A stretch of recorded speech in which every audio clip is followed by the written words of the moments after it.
বর্তমানে যতগুলো শাসক আছে, যে দেশেরই হোক, এত বড় অত্যাচারী শাসক এখন পৃথিবীর বুকে কেউ নাই, যেটা হাসিনা ছিল। আয়না ঘরের ভেতরে কত আলেমকে যে মৃত্যুর ঘাট উতারে দিয়েছে আপনি ভাবতে পাবেন।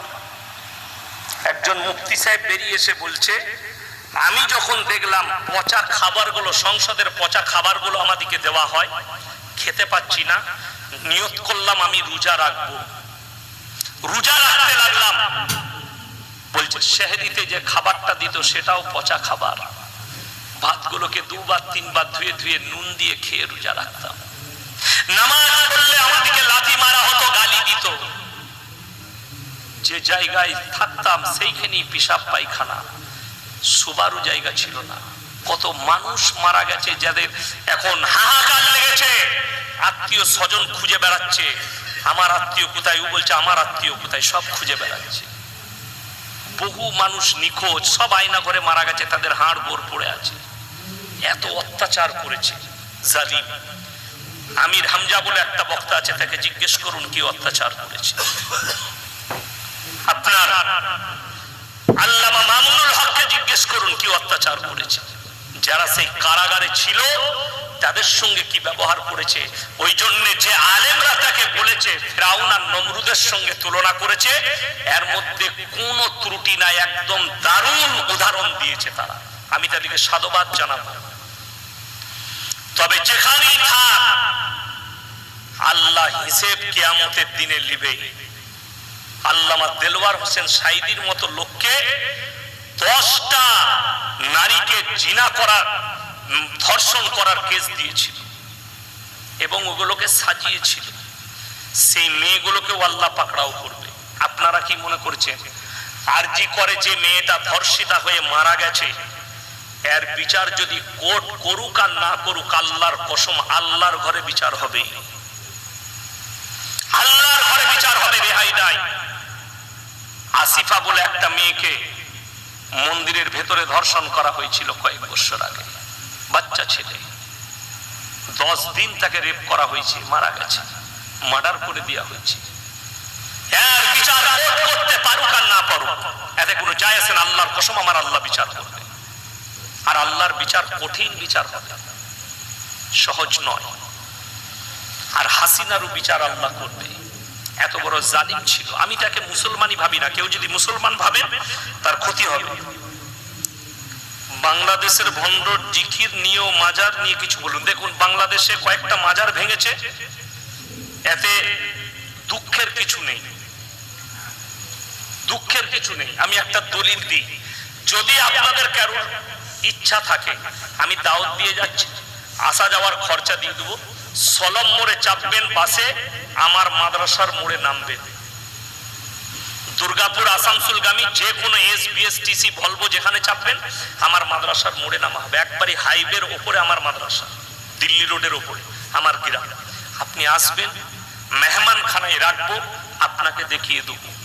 আমার এলাকায় নিয়ে গিয়ে একটা মাজার আছে, তাকে জিজ্ঞেস করলাম এখানে কোন হুজুর শুয়ে আছে।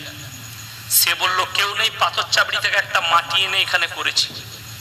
মানে কিচ্ছু নেই। ভারতে 1 লক্ষ মাজার যদি থাকে, 95,000 মাজারে মান নাই, ফাঁকা, মাঠে ঘাটে, রেল স্টেশনের ধারে, যেখানে সেখানে। আপনি বলুন তো, কোন সুস্থ মস্তিষ্কের মানুষ এরকম পৃথিবীতে আছে? আপনার গ্রামে যদি কোনো লোক মারা যায়, পুকুরটা যদি তার হয়, সে যদি বেটা দিকে বলে পুকুরের মধ্যেখানে আমাকে মাটি দিবি, দিবে? কথা বলে না, দিবে না। কেন?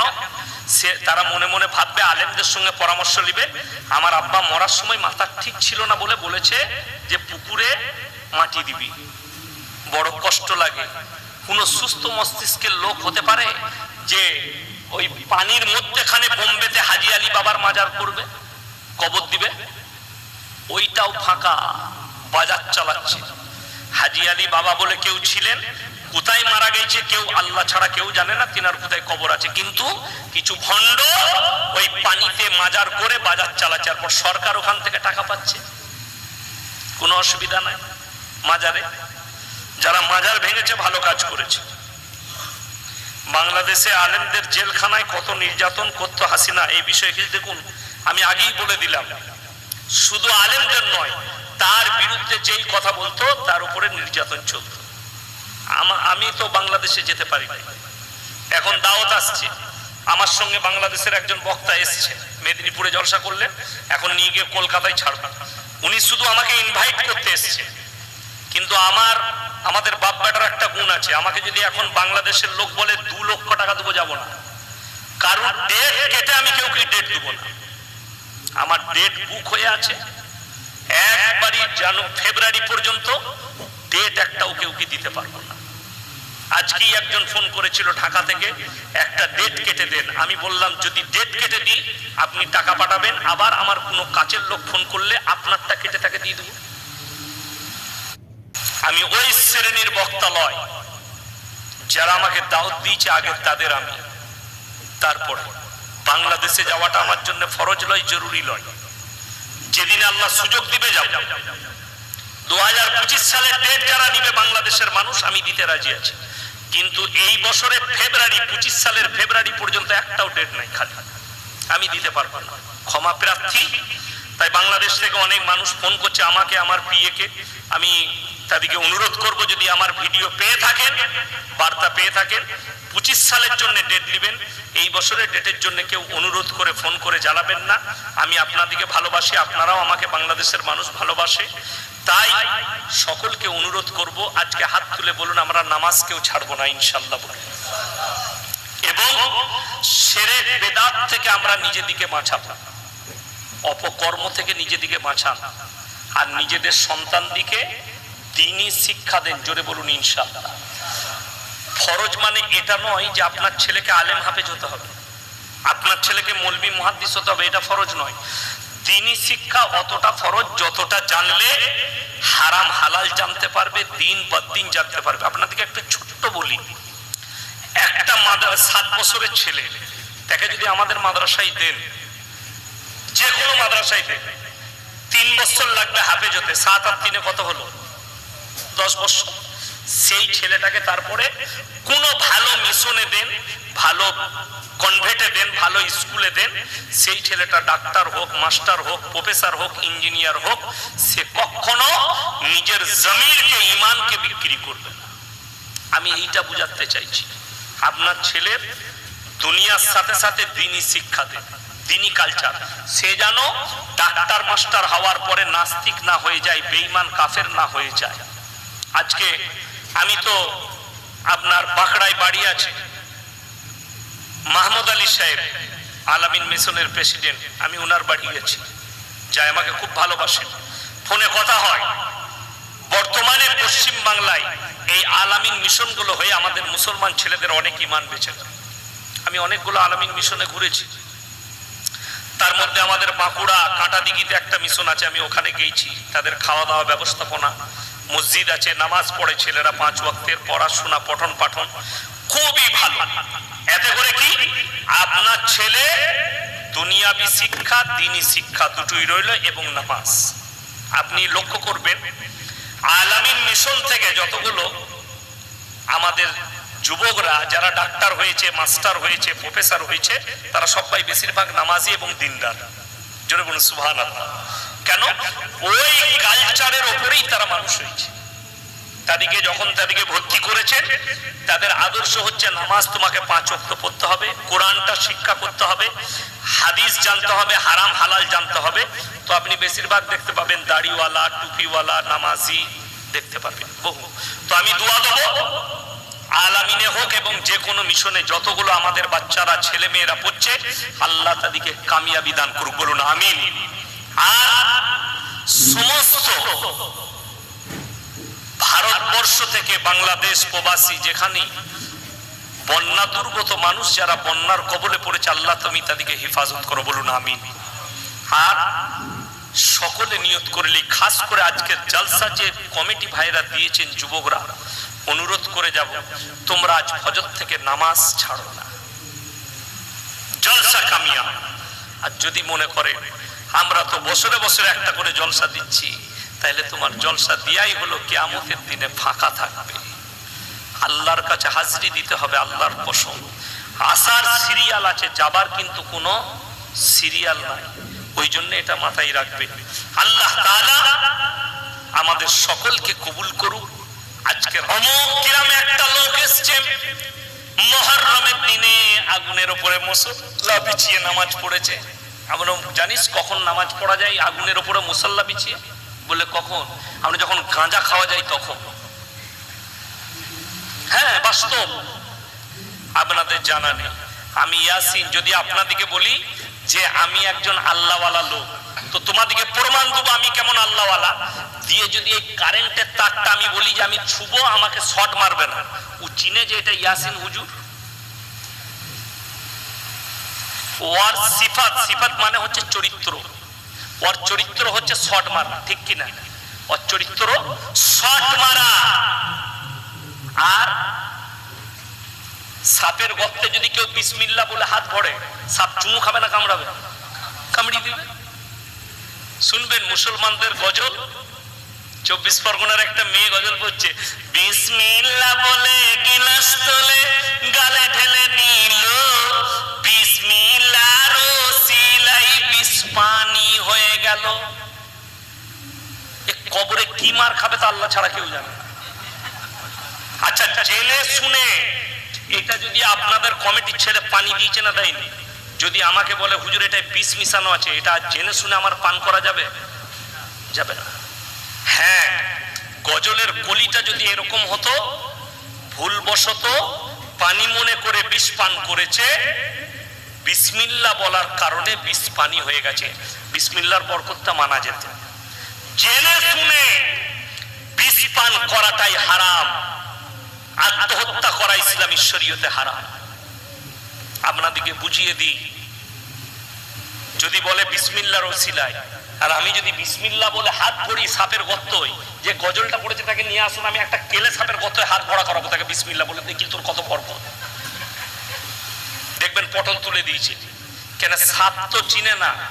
আরে মূর্খ, শোনো, ওই জন্য ইলম কালাম হাসিল করতে হয়।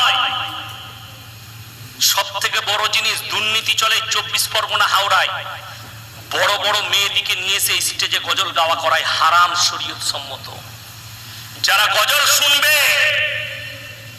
তারা তাকিয়ে দেখলে তাদের মনে জিনা জাগলে ওই মেয়েটাও পাপী হবে, এবং যারা গজল শুনছে তারাও পাপী। বালিগা মেয়ে তাকে স্টেজে নিয়ে এসে গজল পড়ানো হারাম, এবং ওই সমস্ত প্রোগ্রামগুলো হারাম প্রোগ্রাম। যারা করবে তারা সব পাপী, জিনা করার সমান পাপ হবে। আপনার জানা নেই হযরতে আবু বকর সিদ্দিক রাদিয়াল্লাহু তাআলা আনহু, সিদ্দিক মানে হচ্ছে সত্যবাদী, জোরে বলুন সুবহানাল্লাহ। এই সিদ্দিক নামটা আল্লাহ নবী দিয়েছিলেন আবু বকরকে। তুমি শুধু আবু বকর নও, তুমি আবু বকর সিদ্দিক মানে সত্যবাদী। হযরতে আবু বকর রাদিয়াল্লাহু তাআলা আনহু যখন হিজরত করে চলে যাচ্ছেন, গুহার মধ্যে ডান রানে নবীজি মাথাটা রেখে ঘুমাচ্ছেন, আর হযরতে আবু বকর নিজের রুমালটা ছিঁড়ে ছিঁড়ে গুহার ছিদ্রগুলো বন্ধ করছেন। এমন অবস্থায় একটা বিষধর সাপ হযরতে আবু বকরকে ছোবল মেরেছে। যে সাপ হযরতে আবু বকরকে চিনতে পারেনি, সেই সাপ ইয়াসিনকে চিনবে? বড় কষ্ট লাগে। যারা মুহররমের নামে বুক চিরে পিঠ চিরে, তারা শুনেলেন কিয়ামতের দিনে এই অঙ্গ চিরার কারণে আল্লাহর কসম আল্লাহর কাছে হিসেব দিতে পারবে না। অঙ্গকে বিকৃত করার কারণে আল্লাহর কাছে হিসেব দিতে পারবে না, হারাম। আল্লাহর কাছে হিসেব লাগবে আপনাকে। আপনি প্রাণের কষ্ট দিতে পারেন না। অনেক যুবকরা শুনেলেন বউয়ের সাথে ঝগড়া হলে ভাত খায় না, ঠিক কিনা? কথা বলেন, আমি আর ভাত খাবো না, দিয়ে সারাদিন খেলো না, সারাত খেলো না। তোমার নফসের যদি কষ্ট হয়, সেই কষ্টর পাপের ফল আল্লাহর কাছে তোমাকে হিসেব দিতে হবে।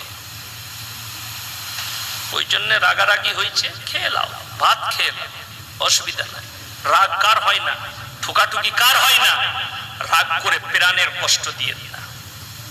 কার উপরে রাগ করে পেটকে, নিজের নফসকে কষ্ট দিবেন না।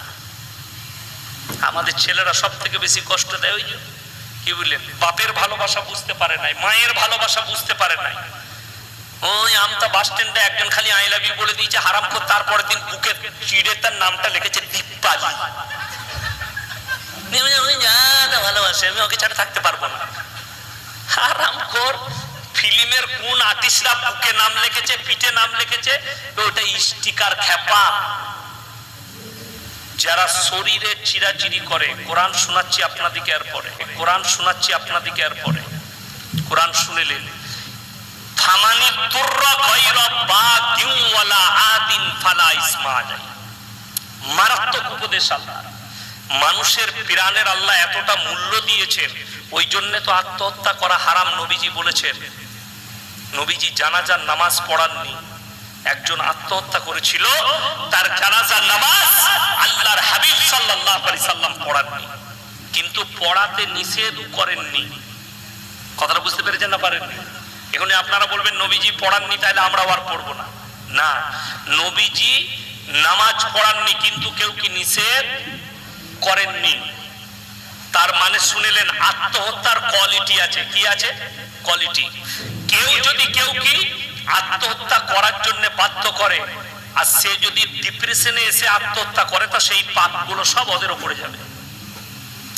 কেউ যদি কেউকে আত্মহত্যা করতে বাধ্য করে, তার বিবিকে হোক, ভাইকে হোক, ফ্যামিলিকে হোক, তারা পাপী হবে। কোন মেয়ে কোন ছেলেকে প্রবঞ্চনায় ফেলে, প্রেমের ফাঁদে ফেলে তাকে যদি ধোঁকা দেয় এবং ডিপ্রেশনে এসে আত্মহত্যা করে, এই মেয়েটা কিয়ামতের দিনে মেয়েটাকে হিসেব দিতে হবে তার প্রাণের। মাথায় রাখবেন, কোন ছেলে যদি কোনো মেয়েকে প্রেমের ফাঁদে ফেলে তার সঙ্গে জিনা করে, তাকে বিবাহ না করে যদি ছেড়ে দেয়, সেই মেয়ে যদি আত্মহত্যা করে মারা যায় না সহ্য করতে পেরে, তবে কিয়ামতের দিনে। আমাদের দেশের লোক জানি না আল্লাহ প্রাণের কতটা মূল্য দিয়েছে। কি মূল্য? ওই জন্য শুনেলেন, ধর্ষণ করে কেউ যদি কেউ কি মারে, তার সাজা একমাত্র দিয়েছে ইসলামে মুন্ডু ছেদ। ধরটাকে আলাদা করে দাও। আমাকে যদি 24 ঘন্টার জন্য দেশের প্রধানমন্ত্রী করে, যতগুলো দেশের ধর্ষক আছে জেলের কুঠরিতে, তাদের নো বিচার, রাস্তায় নিয়ে এসে মুন্ডু ছেদ। 24 ঘন্টার জন্য যদি আমাকে দেশের পিএম করে, আমি চ্যালেঞ্জ ছুড়ে বললাম, 24 ঘন্টার ভেতরে যত চোর আছে হাতগুলো চুটিয়ে কেটে দেয়া করাবো, এবং যত ধর্ষণকারী আছে কোনো মামলা নয়, বিচার নয়, নিয়ে এসো, রাস্তায় মুন্ডু ছেদ করে দাও। বোস করিয়ে আম জনতার সামনে, যেন সবাই চোখে দেখতে পাই, যেন লাইভ হবে আর মুন্ডু ছেদ হচ্ছে, তবে ওই পাপটা যাবে।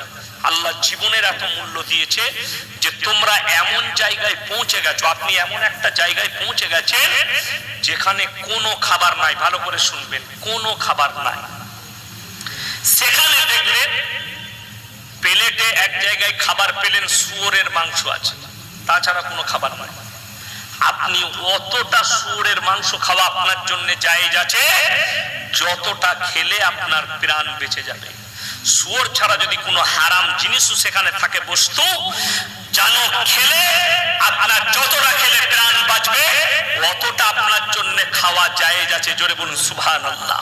তাহলে প্রাণের মূল্য কতটা দিয়েছে। ফামানি তুররা গায়রা বাগিন ওয়ালা আদিন ফালা ইসমা আলাইহি ইন্নাল্লাহা গফুরুর রহিম। আমি আল্লাহ হচ্ছি দয়ালু। জোরে বলুন সুবহানাল্লাহ।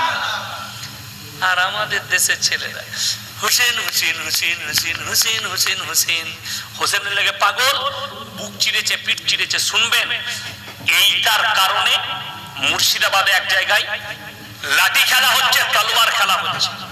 এরকম একটা বাচ্চা ছেলে খেলা দেখছে, তলোয়ার ছিটিয়ে এসে হাত থেকে খুলে গিয়ে ছেলেটার পেটে ঢুকে ছেলেটা মারা গেছে।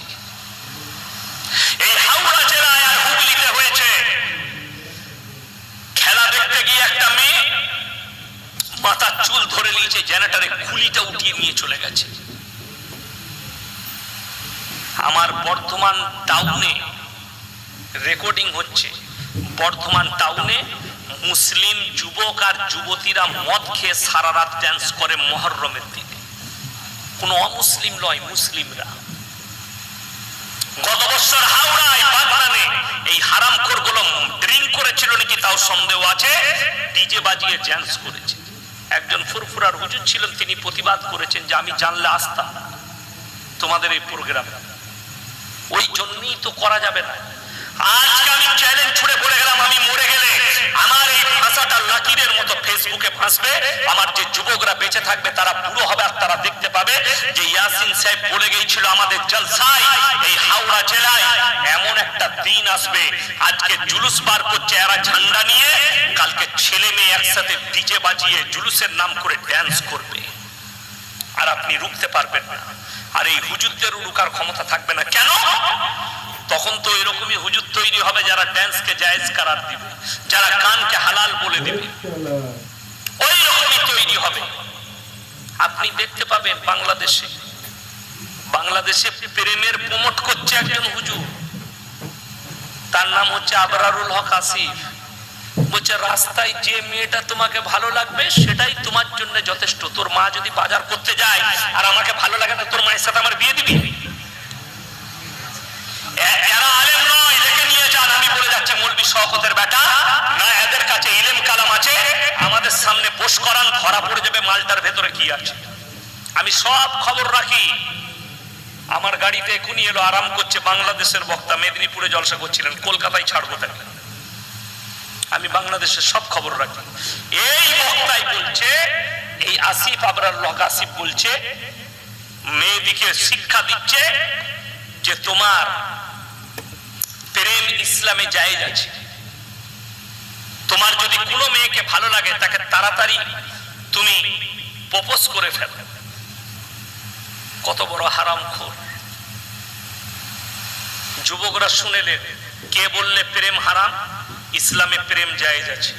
মায়ের সঙ্গে, বাপের সঙ্গে, প্রতিবেশীর সঙ্গে, বন্ধুর সঙ্গে, বোনের সঙ্গে, ফুপুর সঙ্গে, ফুপার সঙ্গে, আত্মীয় স্বজনের সঙ্গে, প্রতিবেশীর সঙ্গে।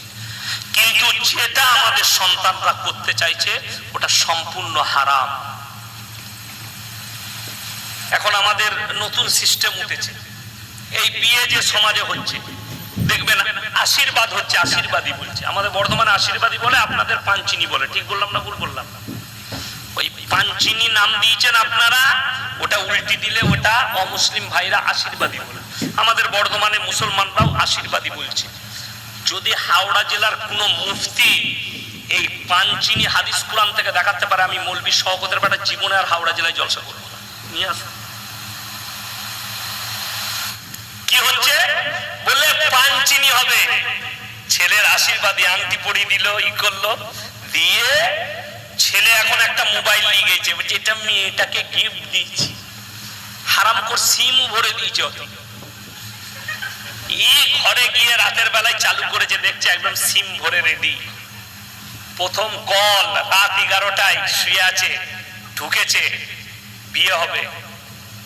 কেমন আছো? হ্যাঁ ভালো আছি। তুই কি খেতে ভালোবাসো?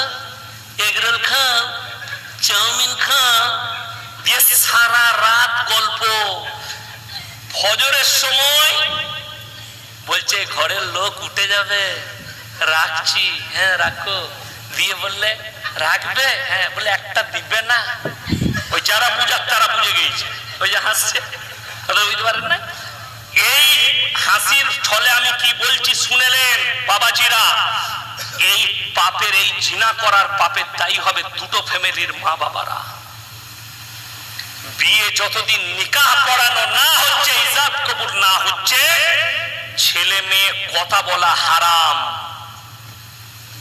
বিয়ে নাও হতে পারে। ঠিক বললাম না ভুল বললাম? বিয়ে নাও হতে পারে, কোনো গ্যারান্টি নাই। বিয়ের দিনে বিয়ে ভেঙে যাচ্ছে।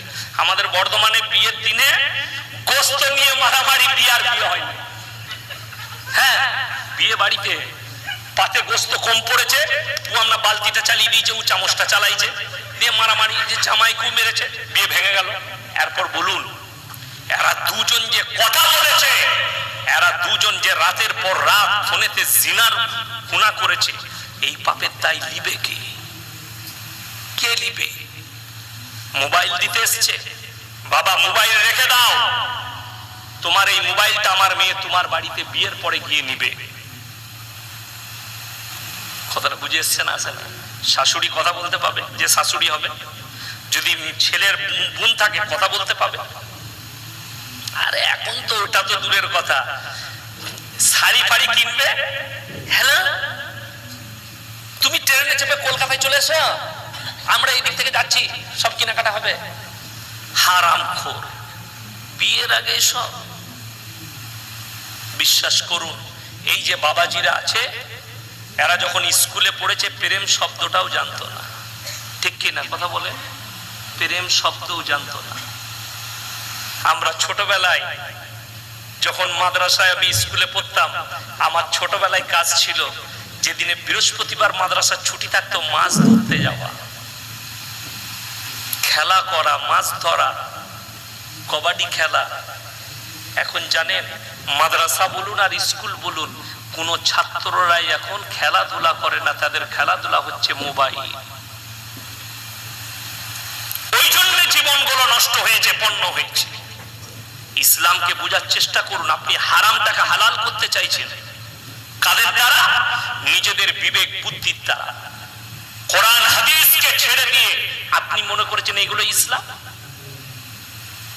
শুনেলেন, আপনার জানা মতো ভালো মৌলবীকে জিজ্ঞেস করবেন, রাতের বেলা ইয়াসিন ভাই বলে গেছে, বিসমিল্লাহ, কি বলে গেছে? আল্লাহ রাসূল সাল্লাল্লাহু আলাইহি সাল্লামের জামানায় নিকাহ হতো মসজিদের ভেতরে। কোথায় বললাম? মসজিদের ভেতরে। বিচার হতো মসজিদের ভেতরে। আর এখন বিয়ে হচ্ছে বিয়ের হলে, প্যান্ডেলে। ওই জন্য যত হারাম কাজ আমাদেরকে লেপটিয়ে ধরে নিয়েছে, ঠিক কিনা কথা বলেন? ছেলে মেয়ে এক প্যান্ডেলে খাওয়া হারাম। মেয়েরা যদি প্যান্ডেলে বসে খায় আর পুরুষ মানুষ যদি তাদেরকে খাওয়ায়, যতগুলো মেয়েকে দেখবে সেই মেয়েদেরও জিনা করার পাপ হবে আর এরও জিনা করার পাপ হবে। যদি বলেন আপনাদের ঘরের মহিলারা আমার গ্রামে চলুন, আমার এলাকায় চলুন, যদি কোনো বাপের বেটা বলে দিতে পারে ইয়াসিন সাহেবের মা, স্ত্রী, বোন এরা প্যান্ডেলে বসে খেয়ে গেছে, আমি আপনাদের জুতোর মালা ক্যামেরা চালিয়ে পড়ে যাব হাওড়া জেলা থেকে। আরে খাওয়া তো দূরের কথা, কারোর বাপের হিম্মত নেই যে এসে বলবে আপনার বিবিকে নিয়ে প্যান্ডেলে খেয়ে আসবে। এই কথাটা বললেও সে অপমান হবে, সে যত বড়ই পার্টি হোক আর যত টাকারই মালিক হোক। কেন? এই সুযোগটাই দেয়নি না। জীবনে আমার মা কোনোদিন কোনো প্যান্ডেলে কারো বাড়িতে খেতে গেছে? যদি তোমার দাওয়াত দিয়ে খাওয়াবার ইচ্ছা হয়, ইয়াসিন সাহেবকে আমার বাড়িতে খানা পাঠাতে হবে, প্যান্ডেলে যাবে না। আমি আজ 12টা বছর বিয়ে খাওয়া ছেড়ে দিয়েছি, আত্মীয় স্বজনেরও বিয়েতে যেতে চাই না, কষ্ট হয় তাদের আখলাক চরিত্র দেখে। আজকে বলুন, মুসলমান জানে গান বাজনা হারাম, বিয়েতে গান বাজনা করছে। ইমাম সাহেব 500 টাকা যদি বিয়ে পড়ানো চায়, এরা চায়ের দোকানের সমালোচনা করে ইমাম সাহেব বিয়ে পড়ানো 500 টাকা বেশি চেয়েছে, অথচ হারাম খোর 5000 টাকা দিয়ে হিন্দি গান চাপিয়ে ডিজে বাজিয়েছে 3 দিন ডিজে ভাড়া। কত কষ্ট লাগে, কত দুঃখ লাগে। বিয়ে খেয়েছি আপনাদের হাওড়া জেলাতে, আলহামদুলিল্লাহ, সেই বিয়ে সুন্নতি বিয়ে, ইসলাম। আমি আমার ছাত্রর বিয়ে পড়াতে গেছি, আমি বলে দিলাম মসজিদের ভেতরে বিয়ে হলে আমাকে ডাকবি, নাহলে ডাকিস না। বলে হুজুর মসজিদের ভেতরেই বিয়ে হবে। জোহরের নামাজ পড়ে 10 মিনিট কথা রেখেছি, বিয়ে পড়াতে গেছি, আমি বলে দিলাম মসজিদের ভেতরে বিয়ে হলে আমাকে ডাকবি, নাহলে ডাকিস না। বলে হুজুর মসজিদের ভেতরেই বিয়ে হবে। জোহরের নামাজ পড়ে 10 মিনিট কথা রেখেছি। গ্রামের মানুষ বললে হুজুর আপনাকে তো দাওয়াত দিয়েও পাই না, একটু নসিহত শুনবো। তো আমি 10-15 মিনিট বয়ান করলাম, মসজিদের ভেতরে নিকাহ পড়ালাম। আমি যখন গাড়িতে যাচ্ছি, শুনেলেন মুসলমানদের আকীদা, অ-ইসলামিক কালচার। দুটো বড় বড় ডাব কিনলো একটা বাজারে। আমি বললাম এগুলো কি করবি বে? হুজুর মেয়ের মার বাপ যতক্ষণ না বিয়ে পড়ানো হবে ততক্ষণ কিছু খাবে না। ডাবগুলো আমার গাড়িতে, মুখগুলো কাটাই ছিল। আমি ড্রাইভারকে বললাম পেছনে স্কিল ড্রাইভার আছে? বলে হ্যাঁ, নাট খোলা স্কুল ড্রাইভার। আমরা ফুটো কর, খেয়ে নিলাম দাঁড়িয়ে। ওইখানে গিয়ে বিয়ে পড়ানোর পরে আমার গাড়িতে গিয়ে খুঁজছে যে ডাবগুলো কই। বলে ডাব তো হুজুর খেয়ে নিয়েছে। আমাকে এসে বলছে আমি বেশ করেছি, খেয়েছি। এই ধরনের এগুলো শিরকি কথা, যে যতক্ষণ না বিয়ে পড়ানো হবে ততক্ষণ মেয়ের মা বাপ কিছু খেতে পাবে না, পানি খেতে পাবে না, কিছুই খাবে না। বিয়ে পড়ানো হলে হ্যাঁ একটা জিনিস আছে, যদি আপনি হাজতের রোজা রাখেন, যদি দাদি থাকে নানি থাকে, আমার পুতিনের বিয়ে হচ্ছে, আমার নাতনির বিয়ে হচ্ছে, আমি একটা মান্যত করেছি রোজা রাখবো বিয়ের দিনে, আলহামদুলিল্লাহ খুব ভালো জিনিস, তুমি ইফতারি করবে, কিন্তু বেলা 12টা পর্যন্ত কি রোজাবে? ও ইসলামের মতো এগুলো তো বেধর্মীতে রাখলাম। তা না হলে মুসলমান কখন? আমাকে মুর্শিদাবাদের একটা ছেলে বলছে, হুজুর আমাবস্যার রাতে কি বিয়ে করা যাবে? আমরা মোটেই করবি না, কালো ছেলে হবে। কি বলবো তাই? হাদিসে কোরআনে কোথাও নেই। আরে আল্লাহর কাছে সব দিনটাই সমান। এই আপনাদের হাওড়া জেলা থেকেই আজকে ফোন করেছিল, আমি তখন মাদ্রাসায় ছিলাম, ক্লাস, বৃষ্টি হচ্ছে। কি হয়েছে? বলে হুজুর এই 12ই রবিউল আউয়ালের মাসে কি বিয়ে করা যাবে না? আমি কে বললে? বলে হুজুর। বলে আমি তোর হুজুরের বীজ মাড়িটাকে ফোনটা দে, সে কোন হাদিসে পেয়েছে? সব মাসেই বিয়ে করা যাবে। কোন ছেলে যদি বিদেশে চাকরি করে আর তার যদি সময় না থাকে, বিদেশে চাকরি করে অনেক দূরে, সে এসছে ঈদের সময়, ঈদের দিনে জোহরের নামাজ পড়েও নিকাহ পড়ানো যাবে, কোনো অসুবিধা নাই। যে কোনো দিন, আমাবস্যার রাত হোক আর পূর্ণিমার রাত হোক, এতে কোনো ইসলামে বাধা নাই। আল্লাহর কাছে সব দিনটাই সমান। জোরে বলুন সুবহানাল্লাহ। আমার এক আত্মীয়র বিয়ে আমার গ্রামে ঠিক করতে এসছে, তা আমাকে বললে হুজুর আপনাকে থাকতে হবে। আমি যাবো, আসরের নামাজ পড়ে যাবো, আমি বাবু চা ফা খাবো, দিয়ে দিন ঠিক করবো। আমি ডায়েরি নিয়ে গেলাম, দেখছি চা দিয়েছে, সব দিয়েছে। আমাদের বাঙালিদের একটা খুশুসিয়াত আছে, একটা ভালো জিনিস আছে, সেটা হচ্ছে আমরা চা ডিম দিই চায়ের সাথে, দেয় না ডিম সিদ্ধ মেহমানকে, ডিম সিদ্ধ, চা, বিস্কুট, চানাচুর, পাঁপড় দেয়। বিস্কুট দিয়েছে, চানাচুর দিয়েছে, পাঁপড় দিয়েছে, ডিম না। আল্লাহ ডিমটা ভুলে গেল নাকি? আর আমি একটু ডিম বেশি খাই। আল্লাহ ডিমটা কি হলো? না পয়সা নাই। তারপরে যা কেটে গেল। ছেলের বাপ বলছে হুজুর ডেটটা কবে করবেন? আমি বললাম ভাই ফাল্গুন মাসের প্রথম শনিবার বিয়ে, রবিবার বউ ভাত অলিমা, আর সোমবার মেয়ে জামাই চলে যাবে, নিয়ে আসবে। কি বললো জানেন? দাঁড়া ফোন করে আসি। কোথায় ফোন করতে গেল? তারপরে দেখছি বড় মুফতি সাহেবকে ফোন করেছে। বড় মুফতিকে তার বউয়ের থেকে তো বড় মুফতি কেউ নাই, তাকে ফোন লাগাইছে। সে বলছে না শনিবার বিয়ে দিতে নাই, শনি লেগে যাবে। আমাকে বলছে হুজুর আমার বউ বলছে শনিবার শনি লেগে যাবে, মানে তাহলে সোমবার করেছে। ঠিক 1 মাস পরে বিয়ে ভেঙে গেছে। এমন তোর বউকে জিজ্ঞেস কর এরপর শনিটা সোমবারে কি করে শনি লাগে? বড় কষ্ট। সোমবার বিয়ে দিলে যদি শনি লেগে যায়, তোর বাপ মরে গেলে তো রেখে দিতে হবে, জানাজা পড়া যাবে না, শনি লেগে যাবে তোর বাপের কবরে। কে বুঝাবে মুসলিম জাতিকে? এগুলো হচ্ছে কুসংস্কার। মেয়েদের ফতোয়া কি? পেটে বাচ্চা থাকলে সূর্য গ্রহণ হলে মেয়েদের কোনো কাজ করতে নাই। আপনারা বলুন সূর্যের মালিককে? সূর্য চন্দ্র গ্রহণের মালিককে? তাহলে সূর্য কি করে তোর পেটের বাচ্চার ক্ষতি করবে? এগুলো হচ্ছে নানি দাদির ফুপুর ফতোয়া। আমি ঘরে গিয়ে বউকে জিজ্ঞেস করলাম, হ্যাঁ গো ডিম সিদ্ধ দেয় নাই কেন? বলছে তুমি জানো না, মেয়েরা বলে বিয়েতে ডিম দিলে বিয়ে ভেঙে যাবে। আমি বললাম হ্যালো, ডিমের পাওয়ার এত কি করে হলো? ডিম খেলে তো হজম হয় না? আচ্ছা ডিমের মালিক কে? আল্লাহ।